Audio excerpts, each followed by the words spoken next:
রমজানে ব্যবসা বাড়াইলো, রমজানে অন্য আমল করলো, দুনিয়ার ইনকাম, দুনিয়ার পিছনে ছুটলো, তাহলে তাদের হাসর কেমন হবে? তাদের হাসর কি 1 মিনিটের হাসর হবে? তাদের হাসর কি 1 সেকেন্ডের হাসর হবে? এটা কি দুনিয়া পাইছেন যে দুনিয়ার মানুষের টাকা দিলাম, টাকা দিয়ে কিনা যায়, দুনিয়ার মানুষের ক্ষমতা দিয়ে কিনা যায়, কিন্তু হাসরের মাঠে আপনি কি দিয়ে কিনবেন? আর যে ব্যক্তি রমজানে কোরআন পড়লো, যে ব্যক্তি রমজানে তেলাওয়াত করলো, যে ব্যক্তি রমজানে হক আদায় করলো, যে ব্যক্তি রমজানে তাকওয়া অর্জন করলো, যে ব্যক্তি আল্লাহর ভয়ে চোখের পানি ছেড়ে আল্লাহর ভালোবাসা অর্জন করলো, যে ব্যক্তি রমজানে হক আদায় করলো, কোরআন তেলাওয়াত করলো, তারাবি সালাত আদায় করলো, তাহলে তার হাসর নাসর কেমন হবে? আর আপনার হাসর নাসর কেমন হবে? আপনি রমজান পেয়ে তো ব্যবসা করলেন, আপনি রমজান পেয়ে তো দুনিয়া করলেন, আনন্দ উপভোগ করলেন, আর এক বান্দা তো রমজান মাস পেয়ে কোরআন তেলাওয়াত বাড়িয়ে দিল, সালাত বাড়িয়ে দিল, ইবাদত বাড়িয়ে দিল, আল্লাহর ভালোবাসা অর্জন করলো, তাহলে তার হাসর নাসর কেমন হবে? এই রোজা আল্লাহ তাআলা কাদেরকে দিয়েছেন সেটা তোমাদের বুঝতে হবে। এই আয়াতের ভিতরে যে আয়াত তেলাওয়াত করেছি, এই আয়াতে আল্লাহ রোজা কাদের দান করেছে এটা বুঝতে হবে। আল্লাহ তাআলা পবিত্র কোরআনুল কারীমের ভিতরে বলেন, ইয়া আইয়ুহাল্লাযীনা আমানু কুতিবা আলাইকুমুস সিয়াম। ইয়া আইয়ুহাল্লাযীনা আমানু, হে ঈমানওয়ালারা, অর্থাৎ যারা মুসলমান, যারা ঈমান এনেছে, তাদেরকে বলতেছে ইয়া আইয়ুহাল্লাযীনা আমানু কুতিবা আলাইকুমুস সিয়াম, এই রোজা তোমাদের উপরে ফরজ করা হয়েছে, এই রোজা তোমাদেরকে লিখে দেওয়া হয়েছে, কামা কুতিবা আলাল্লাযীনা মিন ক্বাবলিকুম, যেমন ভাবে পূর্ববর্তীদের উপরে এই রোজাকে লিখে দেওয়া হয়েছিল, এই রোজাকে ফরজ করা হয়েছিল, তোমাদের উপরেও এই রোজাকে ফরজ করা হয়েছে। কেন?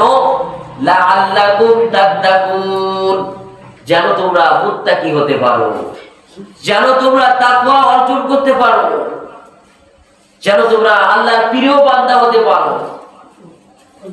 তাহলে যে মুসলমান সে কখনোই রোজা ছাড়তে পারে না, যে অমুসলিম, যে খ্রিস্টান, যে বৌদ্ধ, সে কখনোই রোজা রাখতে পারে না। কিন্তু দেখা যায় যে মুসলমান রোজা রাখে না, হাজারো মুসলমান রোজা রাখে না, কিন্তু এই আয়াত অনুযায়ী, আল্লাহর এই কথা অনুযায়ী কোন ঈমানদার বান্দা রোজা ছাড়া থাকতে পারে না। কিন্তু আমরা রোজা ছেড়ে দিই, বছরের পর বছর রোজা ছেড়ে দিতেছি, কিন্তু কোন মুসলমান রোজা ছাড়তে পারে না, আর কোন অমুসলিম রোজা রাখতে পারে না। তাহলে আল্লাহর এই আয়াত অনুযায়ী যে বান্দা রোজা রাখে না সে মুসলমান হতে পারে না। যারা রোজা রাখে তারাই মুসলিম হতে পারে, আর যারা ইচ্ছাকৃত রোজাকে ছেড়ে দিল সে মুসলমান থাকলো না। হয়তো কথাটা শক্ত, শুনতে খারাপ লাগতেছে, কিন্তু এটাই আল্লাহর কথা। ঈমানদার বান্দা যদি ঈমানওয়ালা হয়ে থাকো, যদি মুসলিম হয়ে থাকো, যদি মুসলমান হয়ে থাকো, তাহলে তুমি রোজাকে ছাড়তে পারো না। যদি অমুসলিম হও, হ্যাঁ তুমি রোজাকে ছেড়ে দিতে পারো, কিন্তু মুসলমান হলে তুমি রোজাকে ছাড়তে পারো না। লাআল্লাকুম তাত্তাকুন, রোজা দিয়েছি কি কারণে? লাআল্লাকুম তাত্তাকুন, অর্থাৎ আল্লাহ তাআলা ভয় ভিতরে জাগ্রত করার জন্য, আল্লাহর ভয় অর্জন করার জন্য, তাত্তাকুন তাকওয়া অবলম্বন করার জন্য।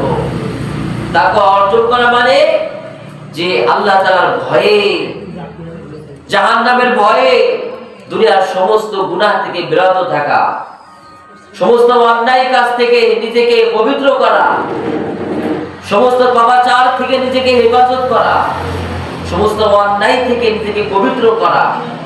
যদি আমি আপনি পবিত্র নাই করতে পারি, আমি কেমন করে তাকওয়া অর্জন করব? এটা মানুষের ভিতরে যখন আল্লাহ তাআলার ভয় পয়দা হয়, তখন ওই বান্দা, ওই মানুষ তখন গুনাহ ছাড়তে পারে, তখন অপরাধ ছাড়তে পারে, তখন নাফরমানি ছাড়তে পারে, আর একটা মানুষের ভিতরে, বান্দার ভিতরে যদি আল্লাহর ভয় না থাকে, যদি ভয় জাগ্রত না থাকে, আল্লাহ তাআলাকে যদি ভয় না করে, তার দ্বারা সমস্ত অন্যায় কাজ, সমস্ত পাপাচার কাজ, সমস্ত নাফরমানি কাজ তার দ্বারা সম্ভব। এই জন্য আল্লাহ তাআলা এই রমজান দিয়েছেন, এই রোজা দিয়েছেন লাআল্লাকুম তাত্তাকুন, তাকওয়া অর্জন করার জন্য, গুনাহ থেকে পবিত্র হওয়ার জন্য, আল্লাহর ভয় অর্জন করার জন্য। তাহলে আমরা এই রমজান মাস, সামনে রমজান আসন্ন, আমরা এই ৮-৯ দিন বা ১২ দিন সময় বাকি আছে, আমাদের এখন থেকে রমজানের প্রস্তুতি নিতে হবে। দুনিয়া জীবনে অনেক গুনাহ করেছি, অনেক নাফরমানি করেছি, বিগত ১ বছরে অনেক ভুল করেছি আমরা। আসুন আমরা তওবা করি, সামনে রমজান মাস আসছে, আমরা ফিরে আসি। রমজান মাস আল্লাহ তাআলা দিয়েছেন এই কারণে ফেরার জন্য, গুনাহ থেকে পবিত্র হওয়ার জন্য, আল্লাহ তাআলার কাছে আসার জন্য। এজন্য আমরা রমজানের হক আদায় করার জন্য যতগুলো প্রস্তুতি আছে এই প্রস্তুতিগুলো নেব আমরা।